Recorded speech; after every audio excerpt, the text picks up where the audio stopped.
kabar semuanya? Selamat datang lagi di Project Review dengan Putu Reza. Dan langsung aja, ini dia ada satu smartphone mid-range terbaru dari Xiaomi yang selalu kalian tunggu-tunggu setiap tahunnya, Xiaomi 15T series. Ya, seperti biasa bakal ada dua varian, yang Pro dan juga non-Pro. Nah, untuk kesempatan kali ini saya bakal fokus sama yang non-Pro aja, jadi Xiaomi 15T. Nah, saya udah pakai smartphone ini kurang lebih kayak 2 mingguan terakhir, lebih bahkan. Dan Xiaomi seperti biasa tidak fail dengan seri T mereka. Jadi banyak hal bagus sih dari smartphone barunya Xiaomi ini, kayak performance kenceng, baterai lebih gede, dan kamera yang tetap bisa diandelin pada berbagai macam situasi, entah itu untuk foto maupun buat video. Tapi sebelum kita lanjut bahas itu semua, saya pengen kasih tunjuk dulu sedikit soal desain smartphone-nya. Tahun lalu saya tuh nggak nyobain yang Xiaomi 14T ya, 14T itu saya nggak nyobain. Jadi kalau ditanya beda feel gimana, jujur saya nggak tahu. Tapi kalau kita cuma ngomongin yang baru aja, ini HP berasa cukup tipis, makanya enak banget dipegang. Pas saya cek juga emang ternyata ketipisannya tuh cuma 7,5 mm aja, dan ini lebih tipis dibandingkan 14T di 7,8 mm. Ini enak deh, sisi-sisi sampingnya itu dibikin rata dan tegas. Layarnya juga nggak pakai sisi-sisi yang melengkung curve-curve gitu, nggak pakai. Dan saya tahu modelan kayak gini tuh banyak yang suka, ya kan? Tombol power sama volume itu ada di kanan, di atas ada mikrofon, kiri kosongan aja, dan di bawah itu ada USB-C, ada mikrofon, slot SIM card, dan juga speaker. Speaker di smartphone ini stereo ya, udah Dolby Atmos juga, dan suaranya udah oke untuk kelas harga segini. Oh ya, by the way, untuk harga dari Xiaomi 15T ini, itu dia ada dua varian, yang 256 dan juga 512. Yang saya pakai sekarang, ini adalah yang versi 512, itu harganya 7499, sedangkan yang satunya lagi itu adalah di 6999, jadi 7 juta kurang 1000. Nah, lanjut lagi ngebahas soal desainnya. Frame metal, layarnya pakai Gorilla Glass 7i. Jadi untuk build quality menurut saya udah solid dan berasa premium. IP rating juga masih ada dengan IP68, jadi udah sangat cukup untuk tahan air yang bisa diandelin. By the way, untuk unit yang saya pakai sekarang ini adalah varian Rose Gold yang sepertinya emang menjadi warna andalan kali ini. Soalnya selain smartphone, ada rangkaian yang disebutnya tuh Gold Edition yang terdiri atas TWS, ada smartwatch, dan juga smart band terbaru. Tapi kalau kalian pengen warna yang lain juga sebenarnya ada sih, karena si Xiaomi 15T ini juga terdapat varian grey dan juga black. Ngomongin soal seri T atau T-nya Xiaomi, salah satu yang sangat favorit sudah pasti adalah kameranya. Gimana enggak? Kelas menengah seperti ini tapi ada Leica-nya ya. Jadi secara specs emang beda sama yang Pro, tapi tetap ini masih bagus sekali. Komplit juga lensanya, ada lensa utama, ada ultrawide, sama telefoto di bagian belakang yang dikemas dengan bentuk yang familiar ya dengan versi sebelumnya. Di bagian interface aplikasi kamera ini berasa familiar, mudah dipakai, dan emang mirip dengan Leica-nya sendiri. Terus untuk warna seperti biasa ada Leica Authentic dan Vibrant. Selama saya coba HP ini saya ngambil fotonya emang campur-campur aja sih, tapi tenang, karena kalau emang kalian pingin ganti tone-nya itu tinggal masuk ke menu edit foto dan pilih preset warna yang pingin dipakai. Ini juga berlaku ya untuk filter-filter warna yang emang sangat banyak disediakan, dan ini menurut saya perlu banget dimaksimalin untuk experience foto yang lebih maksimal. So, langsung aja kita lihat hasilnya. Tanpa label Pro sekalipun, Xiaomi 15T ini tetap menjadi smartphone dengan kamera yang menurut saya sangat bisa diandalkan untuk foto-foto. Soal warna dari hasil fotonya saya nggak akan banyak bahas karena udah balik ke preferensi banget, tergantung preset yang dipilih pakainya kayak gimana. Kalau pingin yang lebih eye pleasing, lebih vibrant, kita bisa pilih yang Leica Vibrant. Tapi kalau pingin yang lebih artistik tapi warnanya mungkin nggak terlalu gonjreng, bisa pakai yang Authentic. Dua-duanya beda karakter dan punya bagusnya sendiri. Untuk bagian detail menurut saya sih udah oke ya untuk Android di kelas mid-range begini, dan dynamic range-nya juga luas. Shadow, highlight itu bisa didapatkan dengan baik pada banyak situasi. Enaknya lagi, dengan banyak filter, ini menurut saya makin enak untuk kita berkreasi pas foto-foto. Jadi nggak cuma saya foto di Jepang yang emang udah fotogenik dari sononya, saya foto random di sekitar rumah juga tetap bisa dapat yang bagus-bagus gitu hasilnya. Dan ini bagusnya tuh nggak cuma di kondisi terang ya, saat low light pun kemampuan kamera dari Xiaomi 15T ini menurut saya tetap oke. Detailnya masih dapet ya, turun dikit dibandingkan pas lagi terang, wajar ya, tapi masih bagus, masih enak banget untuk di-share di sosial media. Ini sih saya suka, kayak pas kemarin saya ke Osaka minggu lalu foto malam terus dikasih filter entah yang positif, negatif, atau black and white, itu hasilnya cakep-cakep banget. By the way, ini berlakunya nggak cuma di lensa utamanya aja ya, tapi telefotonya juga. Secara jarak, emang dia nggak jauh-jauh banget karena emang cuma 2x optical zoom. Namun kalau dibantu dengan komposisi yang pas, ya ini nggak menghalangi kita untuk dapetin foto yang bagus. Di kondisi terang juga tentu telefotonya masih baik sekali ya, nggak soal zoom doang tapi juga untuk mode portraitnya. Palingan satu catatan dari lensa telefotonya ini cuman jarak fokusnya ya, jarak fokus minimalnya yang nggak bisa deket-deket. Simpelnya ini lensa telefotonya nggak bisa dipakai untuk keperluan telefoto makro. Nah, buat yang penasaran untuk hasil dari kamera ultra wide, saya juga nggak bisa bilang ini jelek sih ya. Lihat aja dari hasil lah, ini masih bagus-bagus. Beda warna dikit dengan lensa utama, ya kelihatan mungkin tapi nggak banyak dan masih oke-oke aja. Kondisi malam juga masih cukup oke selama nggak yang gelap banget. Lanjut, untuk bagian kamera depan ini menurut saya cukup aja ya. Emang bukan jualan utamanya Xiaomi 15T juga sih. Buktinya kalau kita foto watermarknya aja kan nggak ada di sini. Gitu. Next kita lanjut ke soal video. Xiaomi 15T bisa ngerekam hingga resolusi 4K 60 fps dengan menggunakan lensa utama dan telefoto, tapi tidak bisa pindah-pindah lensa saat rekam. Jadi gini, kalau misalnya kita mulai ngerekam di 1x lensa utama, sekalipun ada slider untuk zoom, tapi zoomnya itu adalah digital. Jadi kalau pengen ngerekam pakai telefoto ya dari awal langsung pencet 2x baru mulai rekam. Nah, kalau kita ngerekam di 2x ini langsung, bahkan di sini nggak ada pilihan untuk balik ke 1x. Jadi kurang lebih seperti itu. So, kalau pengen yang lebih fleksibel, rekamlah di 4K 30 fps aja karena kita bisa pindah-pindah semua lensa dengan lancar ya. Tapi pindah-pindah di bagian belakang aja, nggak bisa pindah ke depan. Untuk smartphone ini, Xiaomi juga ngasih fitur rekam video log di mode Pro. Ini asik sih buat yang suka warna-warna artistik gitu, nge-grading sendiri. Plus kita bisa masukin LUT kita sendiri, bisa langsung ditempel di preview videonya, jadi pas kita rekam itu warnanya nggak flat abu-abu doang, ini cakep banget. Yuk, testing sekarang untuk rekaman video pakai Xiaomi 15T. Kondisi sore hari teduh-teduh saja, ini resolusi 4K 30, hasilnya kayak gini di 1x, oke, nggak masalah. Saya kita coba pindah ke 0,6 untuk dapat yang lebih lebar seperti ini. Ya ini emang sudah mendung jadi tidak ada langit biru dan segala macam, tapi masih oke sekali. Ini kita balik ke 1, kita coba ke 2x. Nah 2x seperti ini untuk video. Kalau nggak jauh-jauh sebenarnya masih oke, kayak daun-daun tuh ya masih ketangkep dengan baik. Bagian bawah pohon-pohon tuh detail-detailnya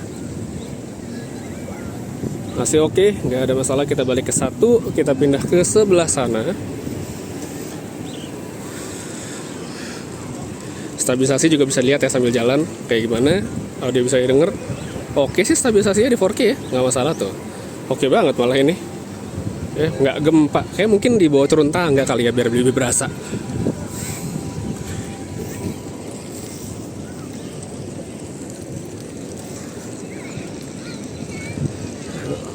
Oke, sekarang sambil turun tangga.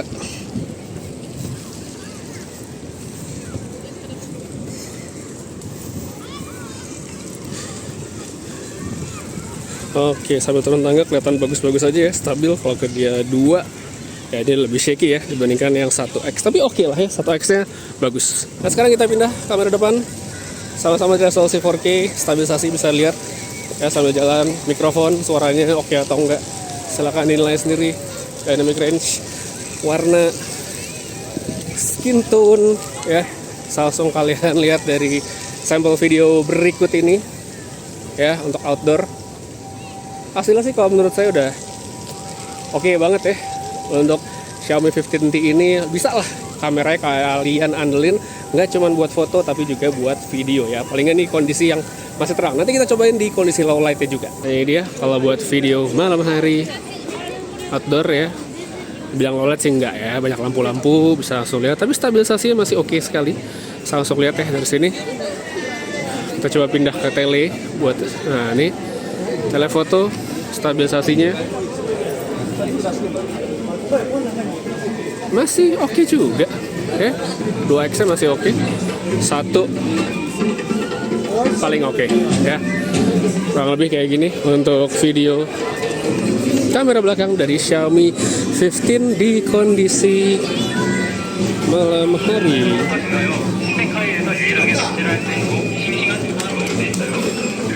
Nah, sekarang ini kamera depannya dari Xiaomi 15T di kondisi malam hari ya. Dalam ruangan di studio ada satu lampu di sana, satu lampu di belakang. Hasilnya kayak gini untuk rekaman video, audio bisa didengar di kondisi yang terkontrol seperti sekarang, oke atau enggak? Silahkan di komentar aja. Tapi kalau menurut saya tetap Xiaomi 15T ini punya kamera yang sangat bisa diandelin.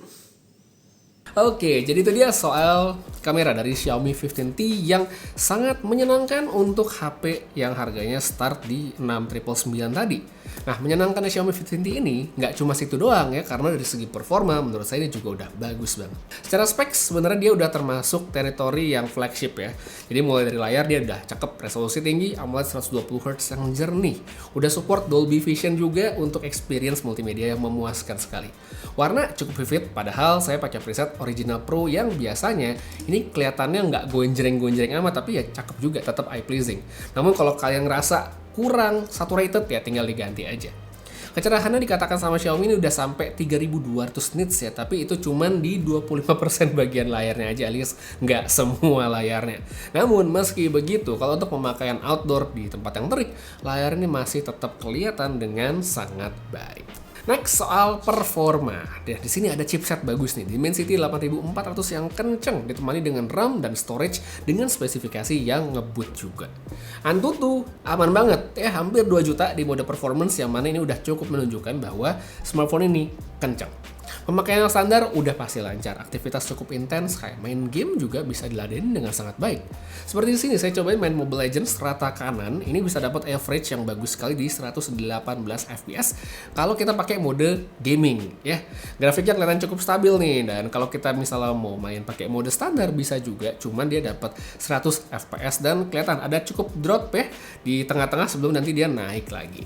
Untuk game yang grafisnya lebih intensif kayak Zenless Zone Zero, saya setting di medium aja, ini bisa dapat rata-rata di 60-an fps ya, banyak battle. Yang ini menurut saya udah bagus, enak pas dimainin, responsif. Pas kita harus switch karakter lagi battle, ini nyaman. Suhu dari handphonenya juga ternyata masih aman banget dan jauh dari kata overheat. Kalau di luar soal gaming, misal buat para content creator gitu pengen bikin video di CapCut, ini juga enteng ya, lancar dan cepat. Export video 4K durasi 1 menit itu cuma butuh sekitar 17-18 detik aja, termasuk ngedit video yang lock dan perlu diwarnain lagi. Jadi buat aktivitas kayak gaming udah oke, bikin konten juga aman banget sama Xiaomi 15T ini. Terus untuk bagian baterai, kapasitasnya oke lah, dia naik dari yang tahun lalu tuh di 5000 sekarang jadi 5500. Secara daya tahan menurut saya sih cukup aja ya, nggak yang spektakuler. Screen on time itu saya rata-rata bisa dapat di sekitar 5 jam, dan ini emang bukan yang paling awet untuk pemakaian intensif. Kalau buat yang penasaran soal breakdown pemakaian, nah di sini saya coba untuk scroll TikTok sejam itu kepake sekitar 9-10%, nonton Netflix full brightness sejam itu 8-9%, main Mobile Legends dengan performance mode itu butuh 13% selama 30 menit, sedangkan di mode standar itu butuh sekitar 10-11%. Kalau gamenya kayak Zenless Zone Zero, performance mode itu udah kena 20-an% ya dalam pemakaian selama 1 jam. Anyway, semua itu saya lakukan dengan koneksi WiFi ya. Jadi kalau misalnya saya pakai seluler, apalagi dalam kondisi sinyal yang naik turun, hasilnya bakal bisa beda ya. Tapi kalau untuk soal ngecas, ini smartphone sebenarnya udah oke dengan 67 watt. Saya coba testing dari 5% ke 100% itu nggak sampai 1 jam untuk ngisi baterainya. Nah, sedikit untuk bagian software yang ada di Xiaomi 15T. HyperOS 2.0 dengan base Android 15. Experience dan tampilan UI-nya familiar banget buat yang udah pernah pakai smartphone Xiaomi. Fitur AI banyak, dari foto ya, buat edit-edit, nulis, sampai interpreter tersedia semua di smartphone ini. Terus kalau misalnya kalian punya ekosistem Xiaomi, ini bisa sekalian loh untuk maksimalkan dengan Hyper Connect-nya. Habis itu, pertanyaan berikutnya adalah soal iklan. Pasti ada yang nanya nih, ada atau nggak bang? Ada iklan nggak nih di sini? Saya nggak bakal berkesimpulan dia 100% bebas iklan ya, kecuali dari Xiaomi Indonesia ada statement tersendiri. Tapi selama 2 minggu lebih saya pakai Xiaomi 15T, ini tuh kayak berasa bersih sebenarnya. Paling cuman push notif dari aplikasi Get Apps aja, yang mana itu bisa dimatiin. Jadi aman banget, kayak saya buka file, saya ganti theme segala macam itu nggak nongol kayak biasanya ada aplikasi atau iklan-iklan gitu, itu nggak muncul di sini. Nah terus kalau kita ngomongin soal update, nah ini bagus juga, dikasih 4 update Android dan juga 6 tahun security patch, yang mana menunjukkan bahwa smartphone ini bisa dipakai dalam jangka waktu yang lama. Jadi overall untuk sebuah smartphone di kelas mid-range ya, versi base nggak pakai pro-proan, Xiaomi 15T ini emang udah oke banget. Nge-checklist banyak poin bagus sih kalau menurut saya, kayak kamera yang cakep ya, sekalipun dia nggak ada telefoto yang jauh-jauh amat, layar manjain mata, ditambah dengan performance kencang ala sebuah smartphone flagship. Mungkin sebagian akan mempertimbangkan soal baterainya yang mungkin tidak paling awet ya, nggak gede-gede amat, tapi kalau itu nggak masalah menurut kalian, gas sih, Xiaomi 15T ini oke banget untuk kalian cobain. Ya, untuk yang penasaran bisa langsung cek aja sekarang udah dijual, link pre-ordernya atau segala macamnya saya taruh pada kolom deskripsi di bawah. Dan kalau menurut kalian sendiri gimana smartphone baru ya Xiaomi ini? Oke atau enggak, langsung tulis aja di kolom komentar. Untuk sekarang, guys, kita dulu buat sedikit sharing pengalaman saya dengan Xiaomi 15T. Makasih banyak udah nonton videonya sampai selesai. Boleh di-share, boleh di-like, boleh di-subscribe, apapun itu. Makasih banyak udah nonton sampai sini. Putri Rizal pamit, sampai ketemu lagi di video berikutnya. Dan seperti biasa, have a nice day.